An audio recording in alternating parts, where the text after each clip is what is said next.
Bismillahirrahmanirrahim. Assalamualaikum warahmatullahi wabarakatuh. Baiklah, pada kuliah biokimia kali ini, kita akan membahas glikolisis.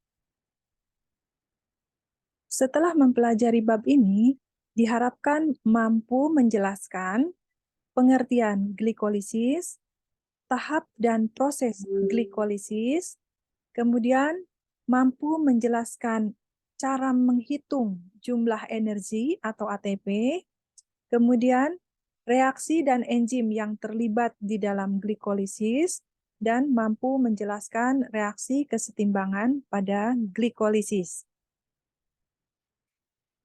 Glikolisis. Apakah yang dimaksud dengan glikolisis? Glikolisis ini ada kata lisis, artinya pemecahan. Glikolisis berarti pemecahan gula atau pemecahan glukosa. Tempat terjadinya di sitosol. Proses glikolisis melalui 10 tahap reaksi secara berurutan yang dikatalisis oleh enzim.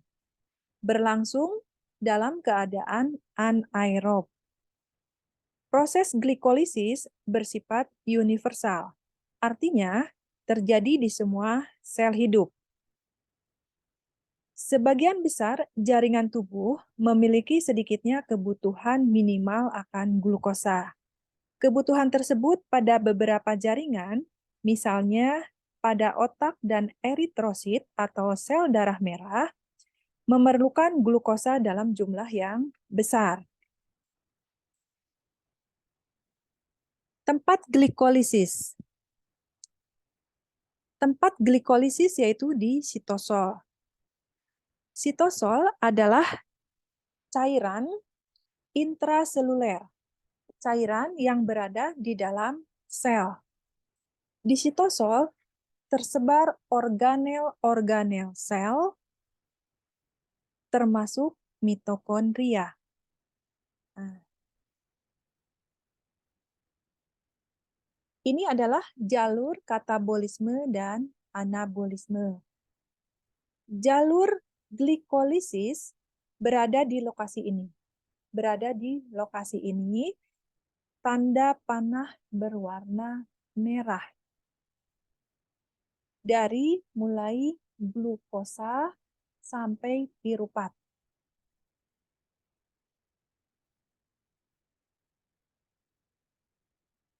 Tahap glikolisis. Secara garis besar, glikolisis dibagi menjadi 3 tahap. Tahap pertama membutuhkan ATP. Pada tahap ini, glukosa difosforilasi menjadi fruktosa 1,6-bisfosfat. Terjadi pada reaksi atau tahap reaksi 1 sampai dengan 3. Tahap kedua, pemecahan atau pemutusan fruktosa 1,6-bisfosfat menjadi 2-gliseraldehid 3-fosfat.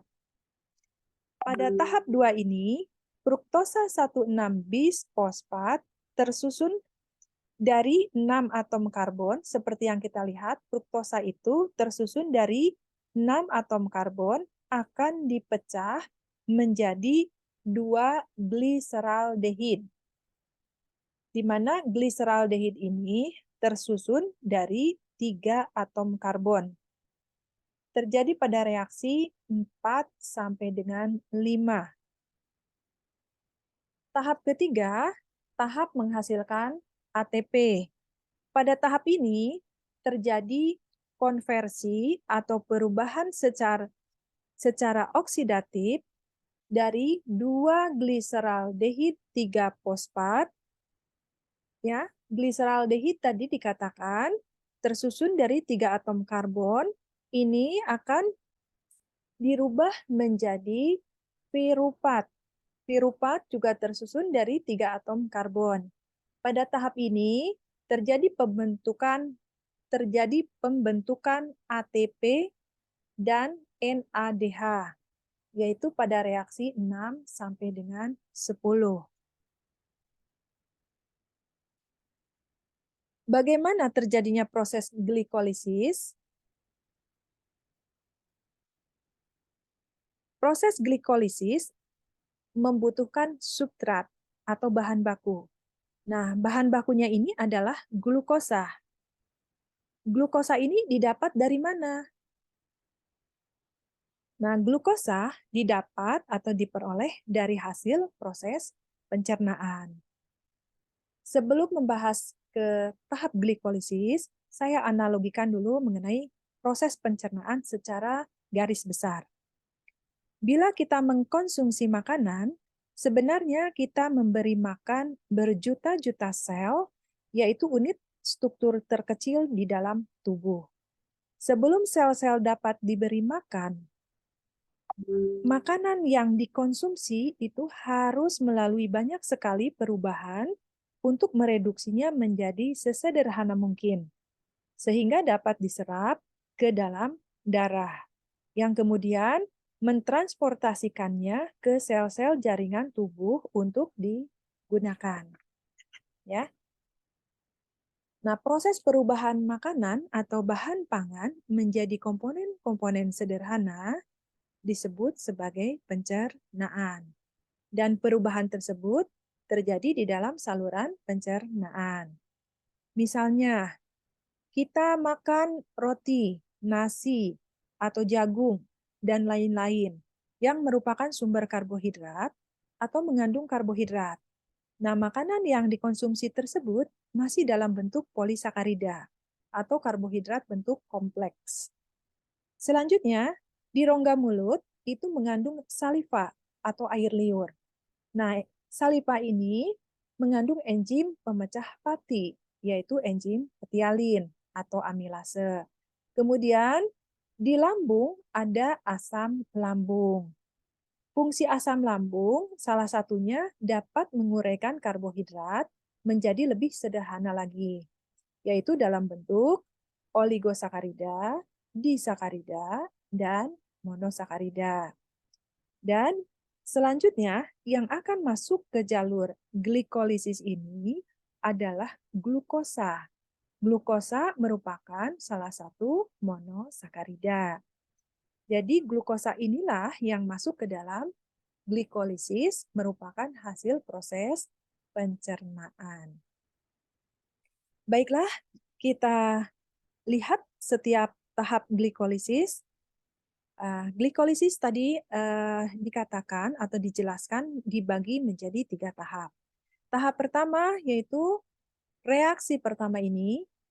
Reaksi pertama, glukosa akan dirubah menjadi glukosa 6-fosfat.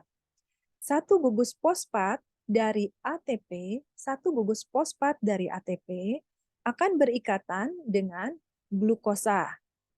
Kita lihat strukturnya pada posisi C nomor 6. Pada posisi C nomor 6. Sehingga menjadi glukosa 6-fosfat.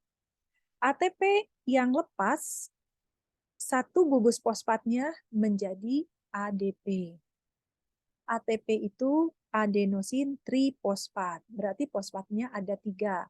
Lepas 1 menjadi 2. 2 itu di. Berarti adenosin difosfat. Dikatalisis oleh enzim heksokinase. Nah, kemudian kita lihat glukosa ini kan tersusun dari atom karbonnya ada 6, ya kan? Namanya heksosa. Jadi enzim-enzim yang terlibat di dalam pelepasan atau pemasukan gugus fosfat biasanya namanya kinase. Sehingga nama enzim secara lengkapnya heksokinase. Glukosa dirubah menjadi glukosa 6-fosfat dikatalisis oleh enzim heksokinase. Nah, tahap reaksi pertama ini terjadi penggunaan ATP. Tahap reaksi selanjutnya adalah glukosa 6-fosfat akan dirubah menjadi fruktosa 6-fosfat. Kita lihat strukturnya. Pada tahap reaksi 2 ini terjadi isomer. Glukosa 6-fosfat, isomernya adalah fruktosa 6-fosfat. Karena ini reaksi isomer, maka enzimnya adalah isomerase. Nama lengkap enzimnya fosfoheksosa isomerase. Jadi, glukosa 6-fosfat dirubah menjadi fruktosa 6-fosfat dikatalisis oleh enzim fosfoheksosa isomerase. Tahap reaksi ketiga, fruktosa 6-fosfat dirubah menjadi fruktosa 1,6-bisfosfat. Kita lihat strukturnya. Fruktosa 6-fosfat ini fruktosa 6-fosfat fruktosa 6-fosfat akan mengikat satu gugus fosfat dari ATP. Nah, gugus fosfat dari ATP ini akan terikat pada fruktosa pada posisi C nomor 1, pada posisi karbon nomor 1. Ya, sehingga namanya menjadi fruktosa 1,6-bisfosfat. Ya, ini. Ini kan?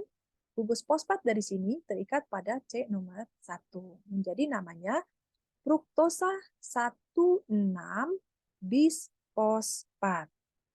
Nah, kenapa namanya bis bukan difosfat?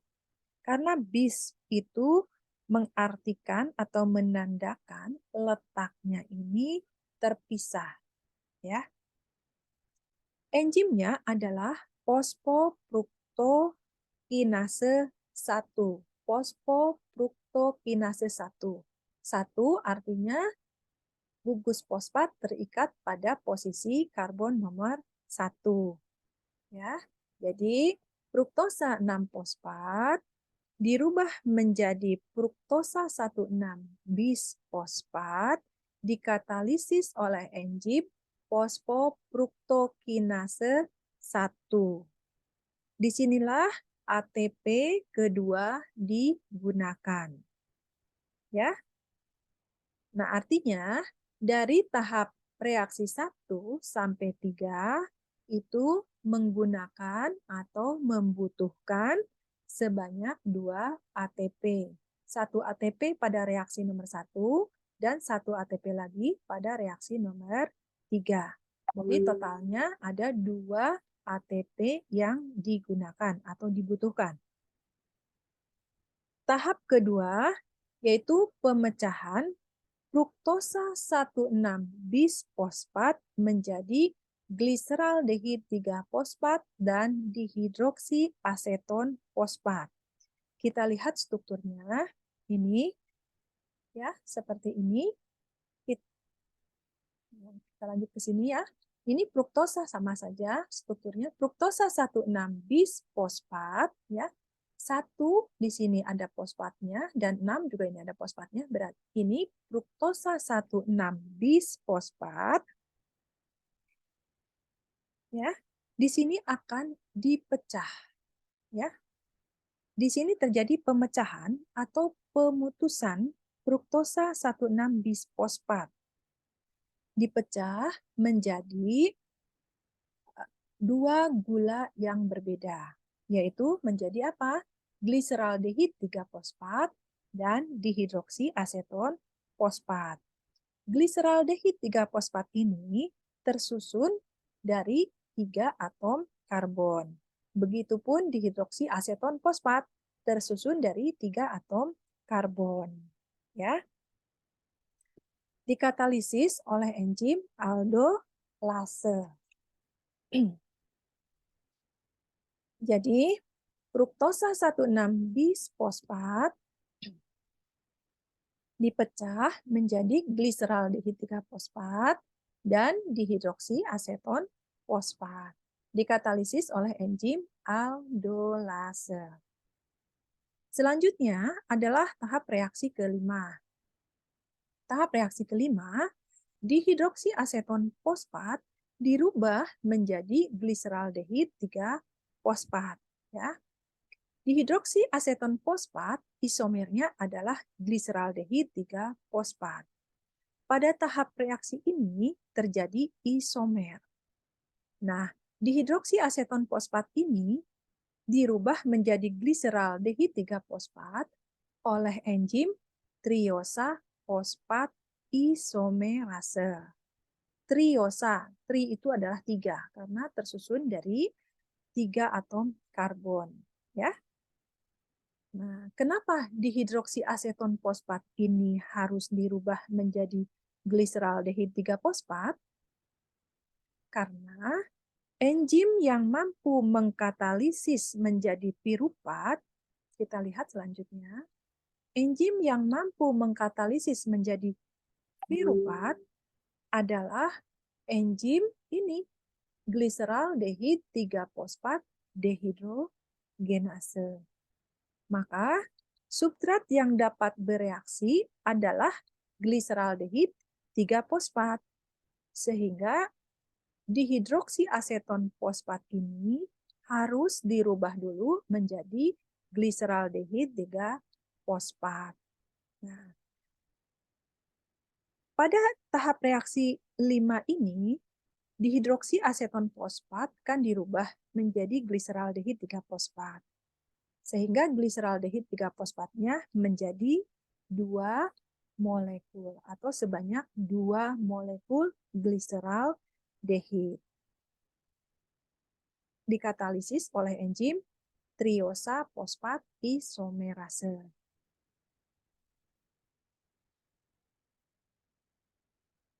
Selanjutnya adalah mulai dari tahap ke-6, selanjutnya adalah tahap ketiga, mulai tahap ke-6, tahap reaksi ke-6 sampai tahap reaksi ke-10, ini harus dikalikan 2. Harus dikalikan 2, ya. Karena tadi gliseraldehid 3-fosfatnya itu ada 2. Baik. Pada reaksi ke-6, gliseraldehid 3-fosfat ini dioksidasi menjadi 1,3-bisfosfogliserat. Kita lihat strukturnya. Gliseraldehid 3-fosfat ini akan berikatan dengan satu gugus fosfat pada posisi karbon nomor 1. Ya, sehingga namanya 1,3-bisfosfogliserat. Fosfat di sini letaknya pada posisi C nomor 1 dan C nomor 3. Ya, sehingga namanya 1,3-bisfosfogliserat. Nah, dalam reaksi ini dibutuhkan NAD+ dan PI. PI adalah fosfat inorganik. Kemudian dikonversi menjadi NADH dan H+. Nah, reaksi ini melibatkan NADH. Biasanya enzimnya adalah dehidrogenase. Jadi, gliseraldehid 3-fosfat dioksidasi menjadi 1,3-bisfosfogliserat dikatalisis oleh enzim gliseraldehid 3-fosfat dehidrogenase. Dan pada tahap ini dihasilkan NADH dan H+. Tahap selanjutnya adalah tahap reaksi ke-7. 1,3-bisfosfogliserat akan melepaskan satu gugus fosfatnya. Akan melepaskan satu gugus fosfat yang ada pada posisi karbon nomor 1. Nah, menjadi 3, hasilnya apa? Menjadi 3 fosfogliserat. Karena satu gugus fosfatnya ini lepas, jadi hanya tinggal satu yang nomor 3 pada posisi nomor 3. Jadi 3 fosfogliserat. gliserat. Nah, gugus fosfat yang lepas ini akan diterima oleh ADP. Ya, diterima oleh ADP membentuk ATP. Nah, enzim yang mengkatalisisnya adalah fosfogliserat kinase. Nah, pada tahap reaksi ini, berapa ATP dihasilkan? ATP yang dihasilkan pada reaksi tahap 7 ini adalah 2 ATP. Kenapa 2 ATP? Karena 1,3 bisfosfogliserat ada 2 molekul. Sehingga harus dikali 2. Ya, jadi hasilnya di sini adalah 2 ATP. Oke.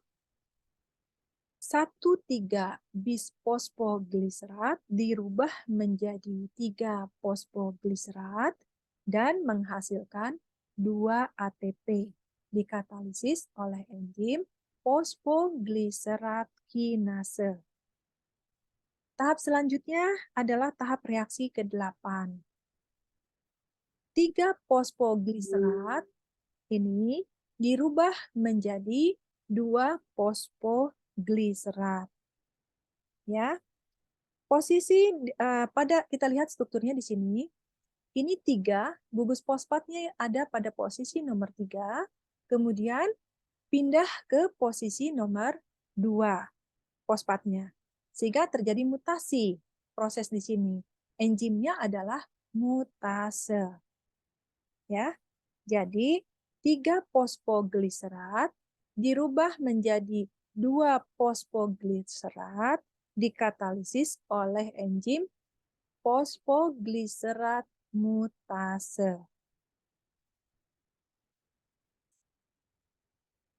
Nah, selanjutnya adalah pada tahap reaksi ke-9. 2 fosfogliserat dirubah menjadi fosfoenol piruvat. Reaksi di sini terjadi pelepasan H2O atau reaksi dehidrasi.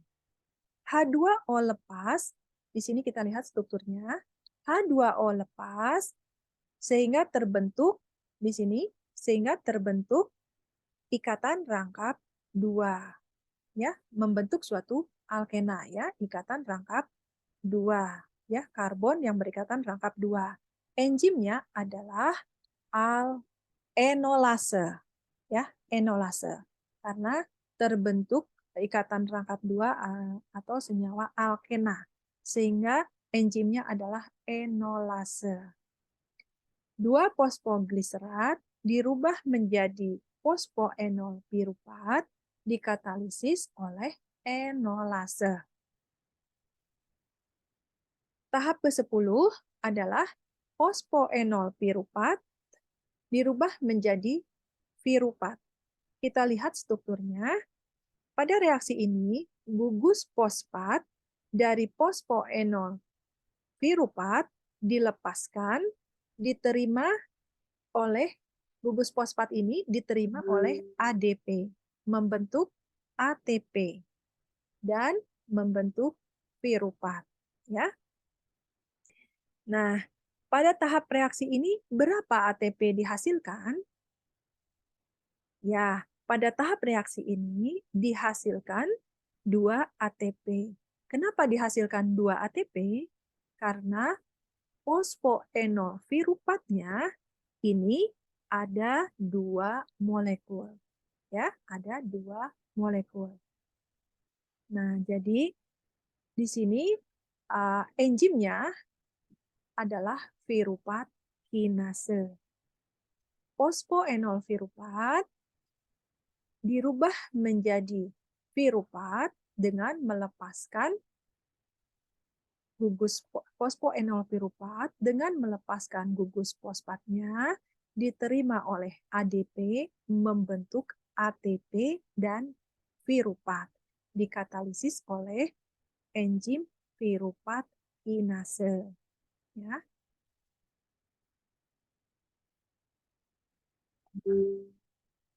Jadi dari tahap 6, tahap reaksi 6 sampai 10 itu merupakan tahap reaksi menghasilkan ATP. Ya, menghasilkan ATP. Pada tahap reaksi 7 dan pada tahap reaksi nomor 10. Sebanyak berapa ATP jumlah di sini dihasilkan? Sebanyak 4 ATP. Tadi dibutuhkan berapa ATP? 2 ATP. Ya, jadi totalnya berapa ATP yang dihasilkan? Dari tahap reaksi 1 sampai 10 ada, kita lihat ke sini. Ini kan dibutuhkan 2 ATP. Kemudian di sini dihasilkan 4 ATP. Sehingga sisanya 2 ATP. Ini adalah reaksi glikolisis dari mulai tahap reaksi 1 sampai 10 ya. Glukosa berikatan dengan ATP menghasilkan glukosa 6-fosfat ditambah ADP dan hidrogen. Ya, dan seterusnya ini bisa dilihat. Kemudian pada posisi ini gliseraldehid 3-fosfat. Maaf, gliseraldehid 3-fosfat ini ya. Kemudian dari mulai sini akan harus dikali 2 ya. Ini adalah tipe reaksi dan enzim yang terlibat di dalam proses glikolisis bisa Anda lihat. Tahap pertama adalah heksokinase, kemudian tipe reaksinya adalah mentransferkan atau memindahkan gugus fosfat, dan seterusnya ya. Reaksi kesetimbangan pada glikolisis adalah seperti ini. Jadi, dibutuhkan atau hasil bersihnya, 1 molekul glukosa akan dihasilkan 2 piruvat, 2 ATP, 2 NADH, dan 2 H+, ditambah 2 H2O. Ya. 2 piruvat, 2 ATP, 2 NADH, 2 H+, dan 2 H2O. ATP adalah adenosin trifosfat, ADP adalah adenosin difosfat, NADH adalah nikotin amida adenin dinukleotida hidrogen, NAD+ adalah nikotin amida adenin dinukleotida, PI adalah fosfat inorganik. Ya. Ini reaksi kesetimbangan dari 1 molekul glukosa dihasilkan piruvat, 2 piruvat, 2 ATP, 2 NADH, dan 2 H+, serta 2 H2O.